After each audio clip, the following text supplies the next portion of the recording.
iniciación. Del libro Concepto Rosacruz del Cosmos. De Max Seidel.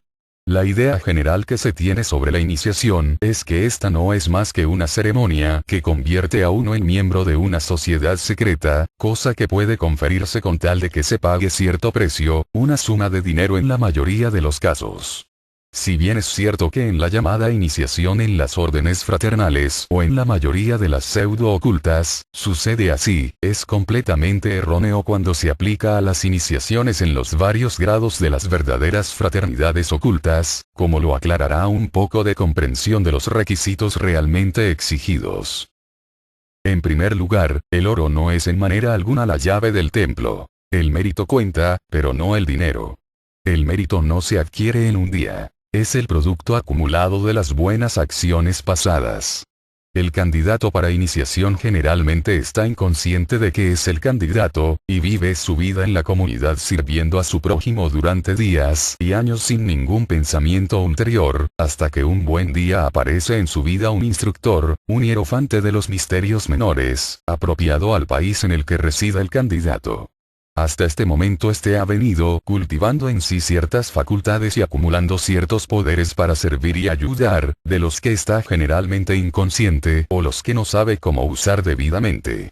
La tarea del iniciador es entonces muy sencilla. Muestra al candidato sus facultades latentes, los poderes adormecidos, y lo inicia en su empleo. Le explica o demuestra por vez primera cómo puede despertar esa energía estática convirtiéndola en poderes dinámicos. La iniciación puede realizarse con una ceremonia o no, pero obsérvese particularmente que siendo la iniciación la culminación inevitable de prolongados esfuerzos espirituales, sean conscientes o no, por parte del candidato, no puede positivamente tener lugar hasta que el desenvolvimiento interno haya acumulado los poderes latentes que la iniciación enseña a emplear dinámicamente, así como el apretar el gatillo de un revólver descargado, no puede producir explosión alguna. Tampoco hay miedo alguno de que la instrucción no se fije en alguno que haya alcanzado el grado de desarrollo requerido. Toda acción buena y desinteresada aumenta la luminosidad y el poder vibrante del aura del candidato enormemente, y tan seguramente como que el imán atrae la aguja, así también la brillantez del aura luminosa atraerá el instructor. Por supuesto, es imposible describir en un libro dado al público en general los estados de la iniciación Rosacruz. Hacerlo así sería una falta de lealtad y sería además imposible por falta de palabras para expresar los hechos. Pero está permitido dar un bosquejo general y mostrar el propósito de la iniciación. Los misterios menores tratan únicamente con la evolución de la humanidad durante el periodo terrestre. En las 3 revoluciones y media primeras de la oleada de vida en torno de los 7 globos, los espíritus virginales no habían adquirido la conciencia de sí mismos. Debido a esto ignoramos cómo hemos llegado a ser lo que somos. Tiene, pues, que iluminarse al candidato sobre el asunto, así que bajo el impulso del hierofante, durante el primer periodo de iniciación en el primer grado, su conciencia se dirige hacia la página de la memoria de la naturaleza que contiene los recuerdos de la primera revolución, en la que recapitulamos el desarrollo del periodo de Saturno.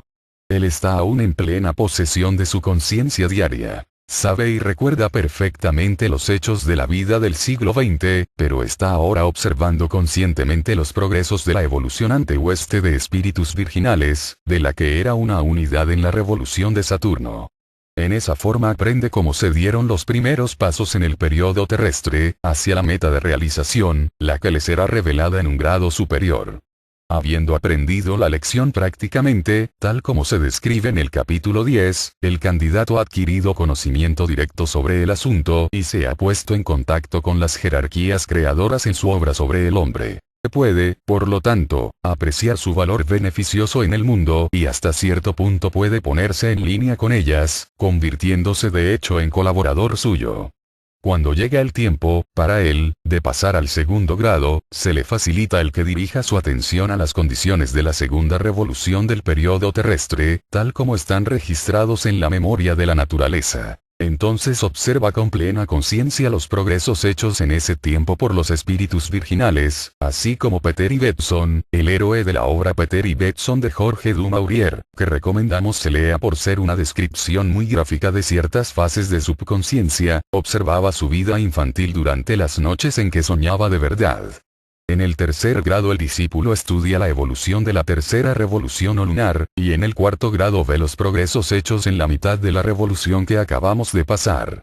Además hay otro paso en cada grado. El discípulo ve, además de la labor ejecutada en cada revolución, la obra realizada en la época correspondiente durante nuestra actual estada en el globo de la Tierra. Durante el primer grado, estudia la obra de la revolución de Saturno y su última consumación en la época polar. En el segundo grado, la obra de la revolución solar y su réplica, la época hiperbórea. Durante el tercer grado observa la obra realizada en la revolución lunar, y ve cómo fue la base de la vida en la época lemúrica.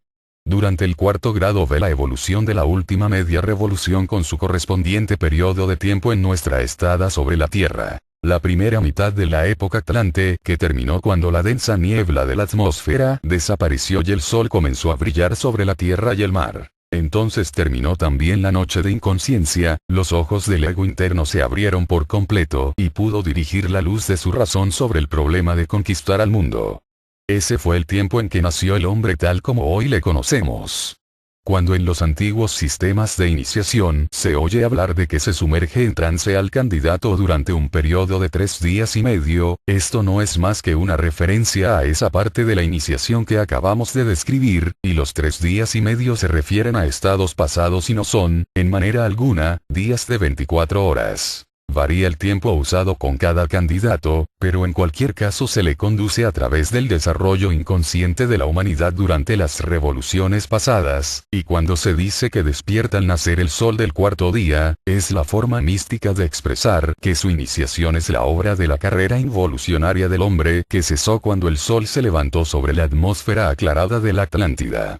Entonces se proclama al candidato primogénito.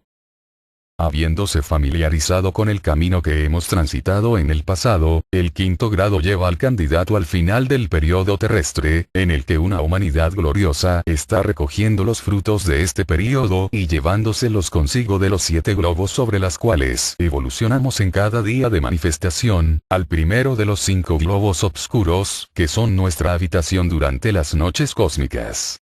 El más denso de ellos está situado en la región del pensamiento abstracto, y en realidad del caos de que se habla en la página 216 y siguientes. Este globo es también el tercer cielo, y cuando San Pablo habla de haber sido llevado al tercer cielo, donde vio cosas que no podía decir, se refería a las experiencias equivalentes a las del quinto grado de los misterios rosacruces actuales. Una vez que se le ha mostrado el fin del quinto grado, el candidato queda familiarizado con los progresos que se lograrán durante las 3 revoluciones y media restantes del periodo terrestre. Los 4 grados restantes están dedicados a iluminarle sobre el asunto. Por medio de la percepción así adquirida, puede cooperar inteligentemente con los poderes que trabajan para Dios, pudiendo, entonces, ayudar a apresurar el día de nuestra emancipación. Con el objeto de rebatir un malentendido muy común, deseamos advertir a los estudiantes que no somos rosacruces por el hecho de estudiar sus enseñanzas, ni aun nuestra admisión en el templo nos califica para darnos ese nombre. El autor, por ejemplo, es únicamente un hermano lego, y bajo ninguna circunstancia se denominaría a sí mismo Rosacruz. Sabemos sobradamente, que cuando un muchacho se ha graduado en gramática en una escuela, no por eso está en condiciones de enseñarla. Antes debe asistir a la escuela superior y a la facultad, y aún entonces puede muy bien no sentirse llamado a ser profesor en gramática. Similarmente en la escuela de la vida, no porque un hombre se haya graduado en la escuela de misterios Rosacruces puede llamarse Rosacruz. Los graduados en las varias escuelas de misterios menores pasan a las 5 escuelas de misterios mayores. En las 4 primeras, pasan por las 4 grandes iniciaciones, y por último llegan al Liberador, en donde reciben conocimientos concernientes a otras evoluciones, y se les da la elección de quedarse aquí para asistir a sus hermanos o entrar en otras evoluciones como auxiliares. A los que eligen quedarse aquí como auxiliares, se les dan diversas tareas, de acuerdo con sus gustos e inclinaciones naturales. Los hermanos de la Rosa Cruz están entre esos compasivos, y es un sacrilegio usar indebidamente su nombre aplicándoselo uno a sí mismo, cuando no somos más que estudiantes de sus hermosas doctrinas. Durante las últimas centurias los hermanos han trabajado por la humanidad en secreto. Cada noche, a medianoche, hay un servicio en el templo, en el que los hermanos mayores, asistidos por los hermanos legos que pueden dejar su trabajo en el mundo, pues muchos de ellos residen en lugares en los que aún es de día, cuando es medianoche en el lugar donde está situado el templo de la Rosa Cruz, atraen de todas partes del mundo occidental los pensamientos de sensualidad, avaricia, egoísmo y materialismo. Entonces tratan de transmutarlos en puro amor, benevolencia, altruismo y aspiraciones espirituales, enviándolos de nuevo al mundo para el mejoramiento y vigorización del bien. Si no fuera por este potente manantial de vibraciones espirituales, el materialismo habría ya concluido con todo esfuerzo espiritual, porque nunca ha habido edad más negra, desde el punto de vista espiritual, que los últimos 300 años de materialismo.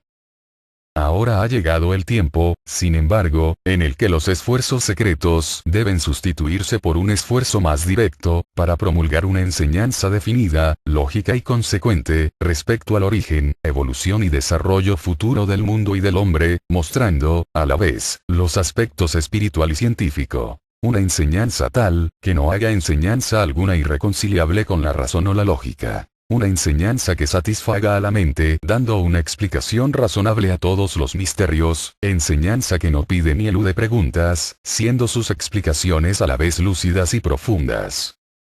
Pero, y este es un pero muy importante, los Rosacruces no consideran la comprensión intelectual de Dios y del universo como un fin en sí mismo. Lejos de ello. Cuanto mayor es el intelecto, tanto mayor es el peligro de su mal uso. Por lo tanto, esta enseñanza científica, lógica y completa se da para que el hombre pueda creer en su corazón, lo que su cabeza ha sancionado, y para que comience a vivir una vida religiosa. Del libro Concepto Rosacruz del Cosmos, de Max Heindel.